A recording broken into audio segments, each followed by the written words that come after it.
प्रधानमंत्री नरेंद्र मोदी आज उत्तर प्रदेश की जनता को सौगात देने के लिए राजधानी लखनऊ पहुंचे। उन्होंने इंदिरा गांधी प्रतिष्ठान में आयोजित न्यू अर्बन कॉन्क्लेव पर आधारित प्रदर्शनी का अवलोकन किया। इसके उपरांत अमृत महोत्सव के तहत आयोजित 3 दिवसीय अर्बन इंडिया कॉन्क्लेव का उद्घाटन भी किया। रूस ने एक बड़ी कामयाबी हासिल करते हुए अपनी ताकत दिखाई। रूस ने पहली बार परमाणु पनडुब्बी से एक हाइपरसोनिक मिसाइल का परीक्षण किया। इस बात की जानकारी सोमवार को दी गई। रूस के राष्ट्रपति व्लादिमीर पुतिन ने भी इस मिसाइल लॉन्च की सराहना की है और इसे नए जनरेशन के हथियारों के तौर पर अहम बताया है। आउटेज की वजह से लगभग 6 घंटे तक फेसबुक, व्हाट्सएप और इंस्टाग्राम की सर्विसेज सोमवार को बंद रही। यूजर्स इन तीनों प्लेटफॉर्म्स का इस्तेमाल नहीं कर पाए हैं, जिसकी वजह से कंपनी के साथ साथ फेसबुक के सीईओ मार्क जकरबर्ग को भी भारी नुकसान उठाना पड़ा है। उनको लगभग 52,000 करोड़ रुपए का नुकसान उठाना पड़ा। फिरोजाबाद में मंगलवार की सुबह टुंडला नगर में खाद्य सुरक्षा अधिकारी अपनी टीम के साथ एक डेयरी की दुकान में निरीक्षण करने पहुंचे। इस दौरान अधिकारियों ने दूध सहित अन्य दुग्ध उत्पादों के डेयरी से सैंपल लिए। प्रदेश शासन द्वारा जिलाधिकारी के निर्देश पर आगामी त्योहार को देखते हुए मिलावटियों के खिलाफ अभियान चलाया जा रहा है। फिरोजाबाद से माय भारत के लिए रिहान अली की रिपोर्ट। झांसी में स्नातक की पढ़ाई कर रहे महाविद्यालय के छात्र छात्राएं बुंदेलखंड विश्वविद्यालय के गेट पर जमकर प्रदर्शन कर हंगामा काटा। छात्रों का आरोप है कि उनकी परीक्षा में कॉपियां ठीक ढंग से चेक नहीं की गई हैं और नंबर कम दिए गए हैं। प्रैक्टिकल नहीं कराया गया, फाइलें जमा नहीं कराई गई हैं। बड़े पैमाने पर गड़बड़ी हुई है, जिसकी वजह से बड़ी संख्या में छात्र छात्राएं फेल हो गए हैं। हंगामे की जानकारी मिलते ही डीएम और एसएसपी मौके पर पहुंचे और प्रदर्शन कर रहे छात्र छात्राओं को समझा बुझाकर शांत कराया। झांसी से माय भारत के लिए शकील अली हाशमी की रिपोर्ट। अयोध्या में भव्य रामलीला का शुभारंभ 5 तारीख को होगा। इसी क्रम में तैयारियां तेज कर दी गई हैं। भगवान श्री राम के भक्त अयोध्या की रामलीला को दूरदर्शन के माध्यम से लाइव देख पाएंगे।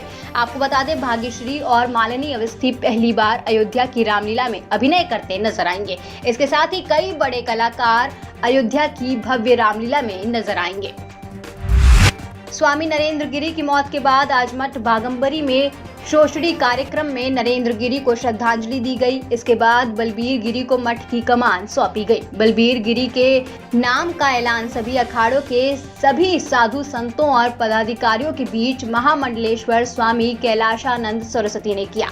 इस मौके पर सभी अखाड़ों के साधु संतों ने पूजा अर्चना की और विधि विधान के साथ बलबीर गिरी की चादरपोशी करके उनको मठ की कमान सौंपी गई।